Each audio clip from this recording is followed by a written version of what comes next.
партньорството са нужни минимум двама човека за него.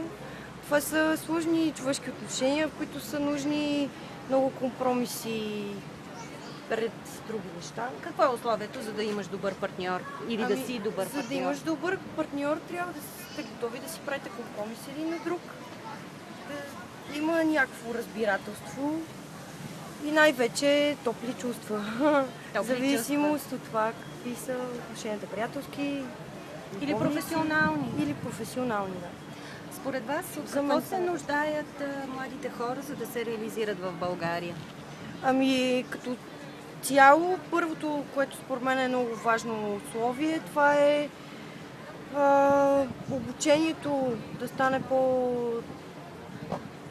Обучението като цяло трябва да има много промени според мен в него и още в основното училище. По-добро обучение? Да, по-добро, с по-добри образователни програми. Образователните програми трябва да се променят, трябва да има много реформи според мен в това.